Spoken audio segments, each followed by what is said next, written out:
ছোট্ট একটা ভিডিও শেষ পর্যন্ত শুনবেন, ভালো লাগলে একটি লাইক কমেন্ট শেয়ার করবেন। স্বামী স্ত্রী দুজন বয়স্ক লোক তারা এসেছে শহরে, অনেক ঘোরাঘুরি করার পর তারা একটি রাস্তা দিয়ে হাঁটছে। স্ত্রীর পায়ে জুতো নেই, সেই গরমের মধ্যে পা ফেলতে পারছে না, স্বামীর পায়ের জুতোগুলো ছিঁড়ে গেছে। স্ত্রী বলছে, কি গো, আমি তো হাঁটতে পারছি না, তুমি পিঠে নাও আমাকে, আমি কি করে চলবো? তখন ভদ্রলোক হাসছে, আরে আমি পিঠে নিব? যে ঠিক আছে, এক কাজ করো, হ্যাঁ তুমি আমার জুতোগুলো নাও। যে তোমার জুতোগুলো, ওগুলো আমি পায়ে দিতে পারবো না, কত বড় আর ছেঁড়া ছেঁড়া জুতো। যে ঠিক আছে, দাঁড়াও, তোমার জুতোর ব্যবস্থা করে দেই।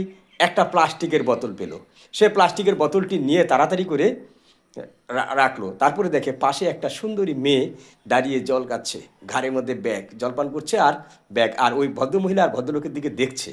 তাদের হাসি খুশি দেখে সে জলপান করছে, একটু একটু মুসকি মুসকি হাসছে।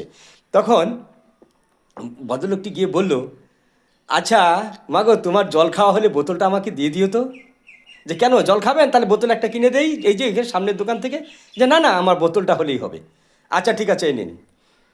তখন ভদ্রলোক একটু সুতা জোগাড় করে নিয়ে ওই স্ত্রীর পায়ে ওই বোতল দুটি দিয়ে দুটো জুতো বানিয়ে দিল। স্ত্রী তো খুব খুশি, বাহ, এই জুতো চুরিও হবে না, ছিঁড়বেও না, মুচিরও দরকার পড়বে না, কত সুন্দর বুদ্ধি তোমার।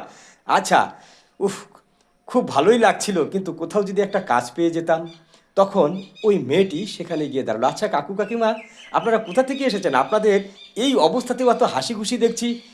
বলো না মা, গ্রামে আমাদের ভালোই সম্পত্তি ছিল, বিক্রি করে দিয়ে ছেলেকে এখানে বাড়ি করে দিয়েছিলাম এই শহরেই। সেখানে গিয়েছি, আমাদের জায়গা হয়নি, কোথাও কাজ খুঁজছি, তারপরে গেছিলাম মন্দিরে। মন্দির থেকে তোমার কাকিমার পায়ের জুতোগুলো ছিল খুব নূতন, সেগুলো চুরি হয়ে গেল। এই গরমে হাঁটতে পারছে না, কোথাও কাজ খুঁজছি, দেখি যদি কোথাও কাজ পাই।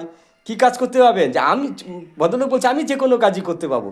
যে শোনেন না, আমার একটা সিকিউরিটি গার্ড লাগে, তাহলে আপনি এই যে এই কোম্পানিটা আমার, এখানে যদি মা ভালো হয়, দারুণ হয়, আরে বাবারি, তুমি আমাকে রক্ষা করো মা, তুমি কত ভালো। তাহলে আমাকে, বাপরে বাপ, মেঘ না চাইতেই জল, দাও মা, আমাকে একটা কাজ দাও, তোমার কাকিমাকে নিয়ে এখানেই থাকতে পারবেন, জায়গা আছে। কাকিমা বলছে, তাহলে মা আমিও ঝাড়পোছ দিব, ইত্যাদি ইত্যাদি, আমি অনেক কাজ করতে পারি মা, ভালো রান্না করতে পারি। তাহলে আপনি এখানে চা বানাবেন, চাটা দেবেন, ক্যান্টিনে কাজ করবেন।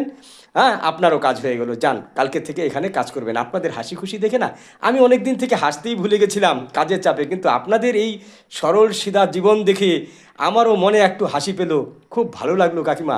তখন বলে একটা কার্ড দিয়ে মেয়েটি চলে গেল, আর স্বামী স্ত্রী দুজন হাসছে। দেখলে তো, কাজও পেয়ে গেলাম, একেই তো বলে শহর, শহরে কাজের অভাব হয় না, আর আমাদের কষ্ট হবে না তো। আমরা দুজন এইভাবে যদি জীবনটা কাটিয়ে দিতে পারি, কিসের কষ্ট বলো তো? এভাবেই